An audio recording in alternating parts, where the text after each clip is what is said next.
Assalamualaikum warahmatullahi wabarakatuh.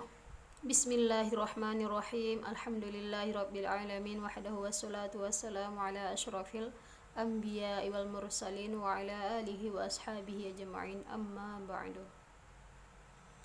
Halo teman-teman semua dimanapun berada, saya doakan semoga kita semua selalu diberikan kesehatan, keberlimpahan rezeki, dan selalu berada di dalam lindungan Allah Subhanahu wa ta'ala.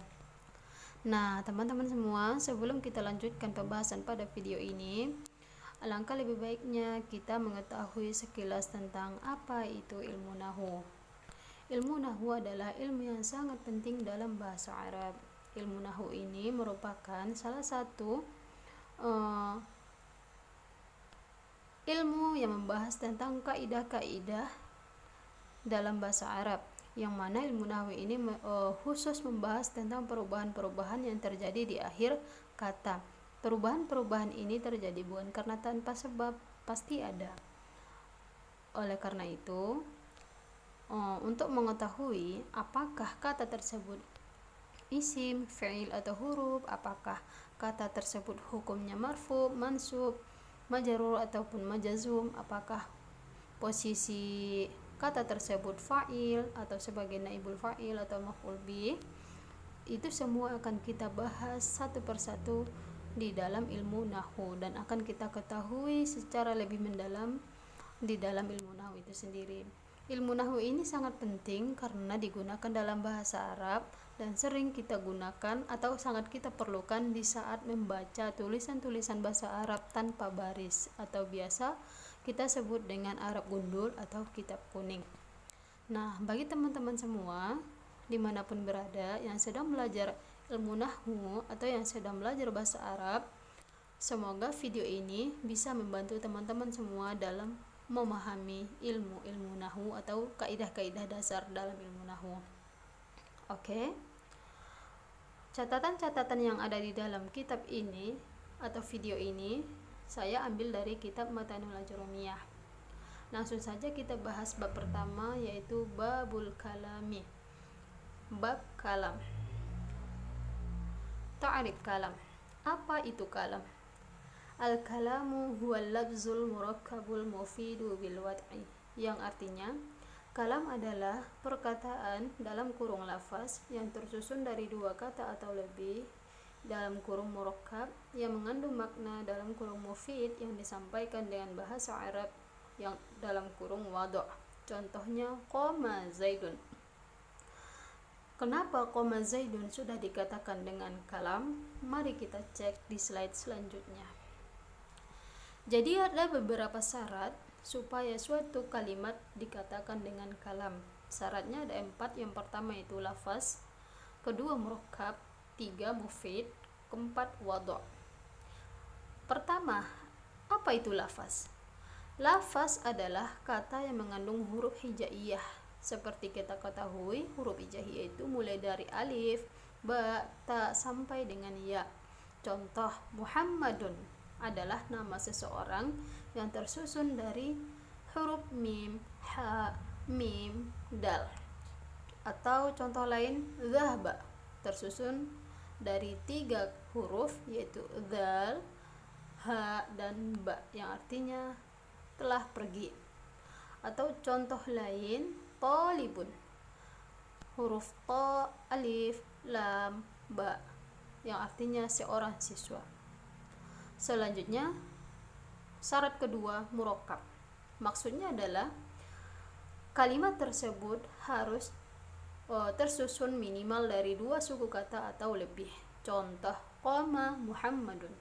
Contoh ini tersusun dari 2 suku kata. Kata pertama qama, kata kedua Muhammadun, dan yang artinya Muhammad telah berdiri. Atau contoh yang lain, dhahaba Muhammadun ila madrasatin. Kalimat ini tersusun dari 4 kata, yaitu kata pertama dhahaba, kata kedua Muhammadun, kata ketiga ila, kata keempat madrasatin, yang artinya si Muhammad telah pergi ke sekolah. Syarat yang ketiga mufid. Apa itu? Ada pesan yang disampaikan dapat dipahami. Maksudnya begini, ketika si mutakallim menyampaikan sesuatu ataupun kalimat kepada lawan bicaranya, respon si lawan bicaranya itu paham ataupun paham ditandai dengan menjawab atau misalnya dengan diam saja, itu menandakan bahwasanya kalimat yang disampaikan si mutakallim itu telah sampai atau bisa dipahami dan mengandung makna. Begitu. Contoh, yusolli Muhammadun, si Muhammad sedang sholat. Maksudnya di sini memberitahukan bahwa si Muhammad sedang sholat kepada lawan bicara. Atau contoh lain, dhahabtu ilal madrasati, saya telah pergi ke sekolah.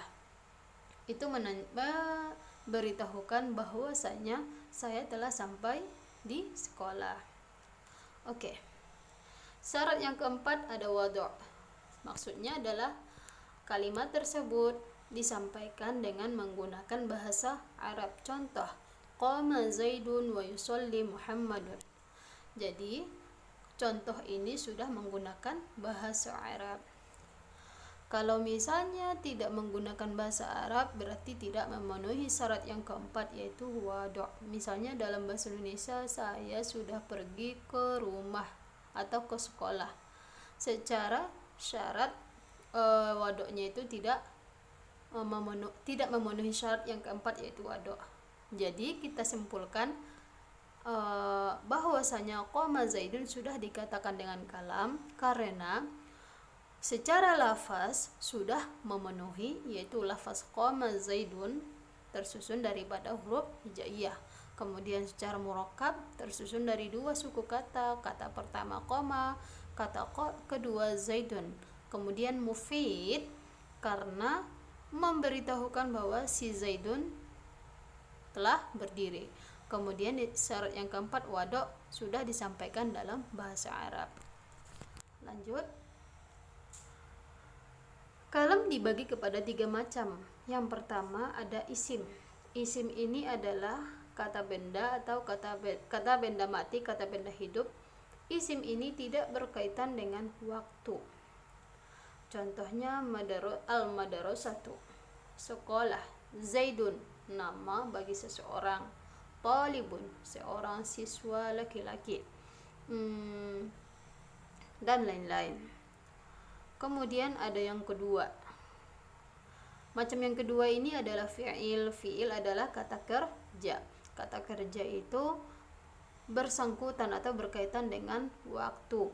Kalau waktunya dibagi kepada 3 macam. Yang pertama adalah fi'il madi, masa lampau, fi'il mudhari, masa sekarang, fi'il amr, masa yang akan datang.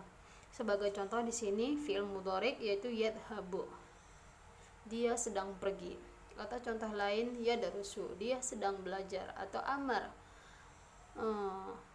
idhab, pergilah. Atau sholli, sholatlah, dan lain-lain. Kemudian macam yang ketiga ada huruf. Huruf yang dimaksud di sini adalah huruf ma'nawiyah, yaitu yang memiliki makna meskipun dia sendiri, meskipun hurufnya 1 ataupun misalnya 2 atau 3, yang penting memiliki makna tersendiri. Contohnya adalah huruf jar, yaitu wa, min, dan ila. Saya ralat contohnya adalah huruf wa, min, ila. Wa artinya dan, min dari, ila ke. Huruf ma'nawiyah di sini maksudnya tidak memiliki ciri-ciri khusus seperti isim ataupun fi'il. Kemudian untuk mengenali isim itu ada 5 pertanda atau 5 ciri-ciri. Yang pertama itu ada kasrah. Jika suatu kata di akhirnya terdapat kasrah, itu menandakan kata tersebut adalah isim. Contoh adalah alhamdulillahi rabbil alamin. Lillahi, hi itu baris kasrah yang menandakan bahwasanya Allah, kata Allah di sini adalah isim. Kemudian rabbi, akhir katanya dibarisi dengan kasroh yang menandakan bahwasanya kata Rabbi adalah isim, dan lain-lain. Kemudian ciri-ciri yang kedua ada tanwin. Tanwin itu ada tanwin fathatain, kasratain, atau dhammatain. Mari kita cek suatu kata. Jika di akhir kata tersebut terdapat dhammatain, itu menandakan kata tersebut adalah isim. Contoh Muhammadun, atau fatah taliban, atau kasratain min madrasatin. Tanwin-tanwin di sini menunjukkan bahwasanya kata tersebut adalah isim. Kemudian ciri-ciri yang ketiga ada alif lam. Jika suatu kata bisa dimasuki dengan alif lam atau dimasuki dengan alif lam, itu menandakan bahwasanya kata tersebut adalah isim. Contoh madarasatun, masuk alif lam menjadi al-madarasatu.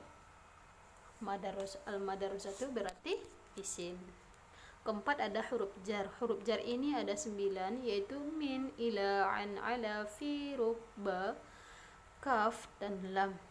Jika kata ini mengiringi suatu kata, itu menandakan bahwasanya kata yang diiringinya itu adalah isim. Contoh al-madarasati didahului oleh huruf jar menjadi minal madarasati, menunjukkan bahwasanya al-madarasati adalah isim. Minal baiti, al-baiti isim. Min Muhammadin isim, dan lain-lain. Ciri yang kelima ada huruf qasam. Huruf qasam artinya huruf sumpah. Ada tiga, yaitu waw, ba, dan ta.